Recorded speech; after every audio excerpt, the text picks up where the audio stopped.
शिकायत होगी, जिला प्रशासन को आना पड़ेगा। उन महापुरुषों की वजह से कह रहे हैं जिन्होंने अनुरोध भी किया, प्रार्थना की, कई बार की, क्योंकि हम किसी स्तर पर हमने कानून पढ़ी है, नौकरी में भी पढ़ाई की है कानून की, भारतीय संविधान, किसी स्तर पर हम कानून को तोड़ना नहीं चाहते। कानून तोड़ना हमारा काम नहीं है।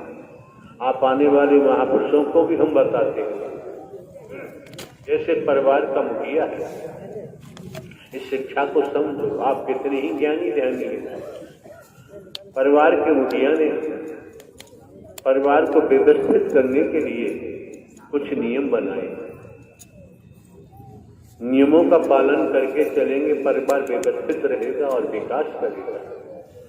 जो सदस्य परिवार के मुखिया के बनाए हुए नियमों को तोड़ता है, परिवार का मुखिया उसे दंडित करेगा। फिर नहीं मानता है तो बेदखल कर देगा। परिवार के मुखिया ने अपना पूरा जीवन परिवार को झोंक दिया है, लगाया हुआ है। समाज की स्थिति सही बनी रहे तो सामाजिक लोगों ने सामाजिक नियम बनाए। जो लोग समाज के नियमों को तोड़ते हैं तो बाबूजी समाज ने दंडित करता है। अब रहा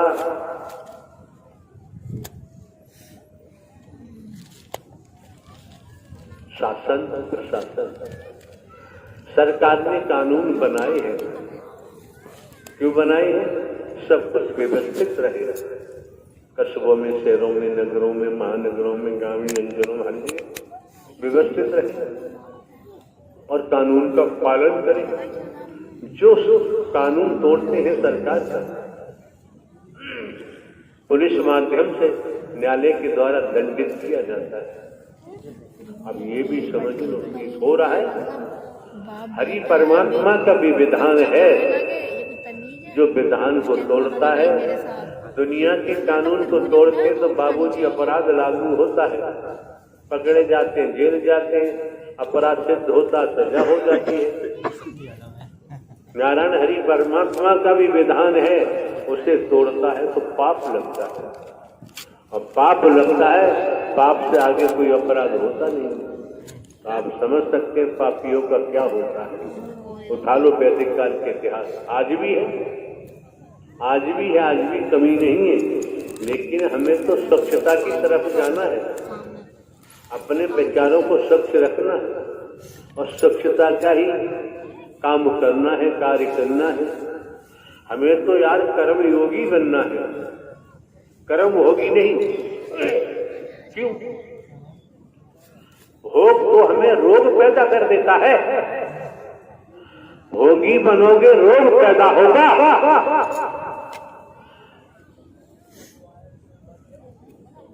और बाबूजी ध्यान रखो, आत्मिक अनुराग पैदा होगा तो कर्म योग बनेगा।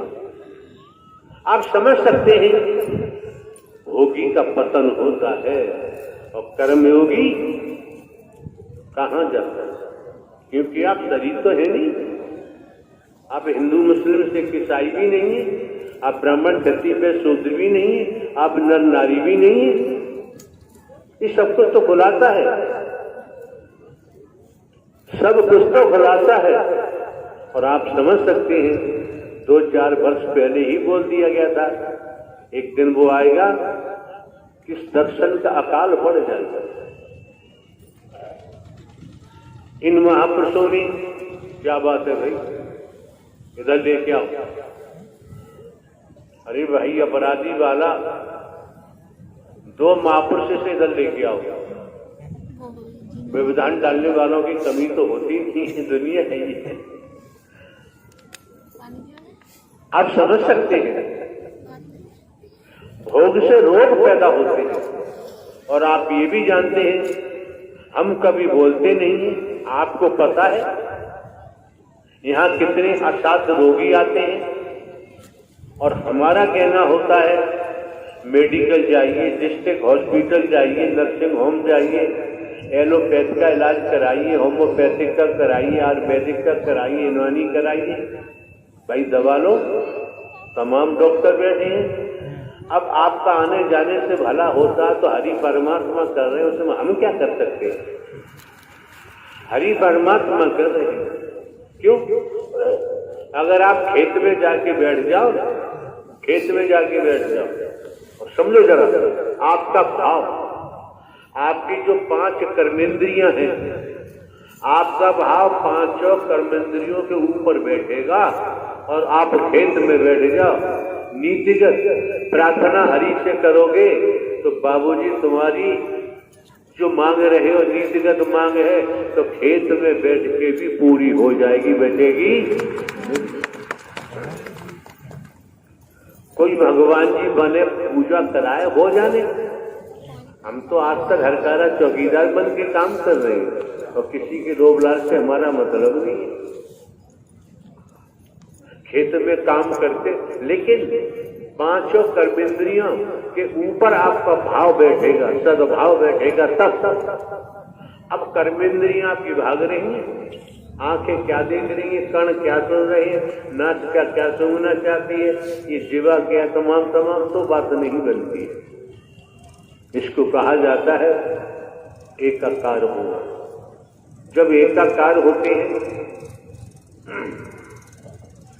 पूर्व में भी दर्शाया गया, कहां तक बताएंगे?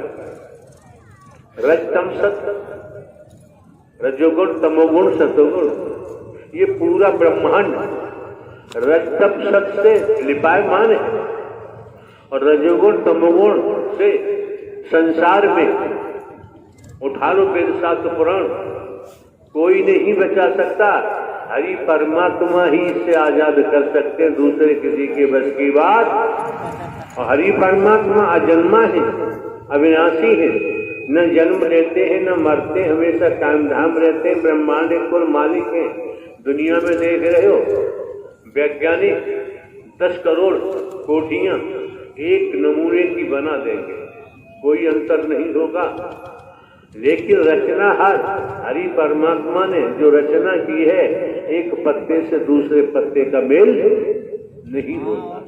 चेहरे देखो, इतनी रचना है पूरे ब्रह्मांड में, जगत में, कोई किसी से मिलता नहीं।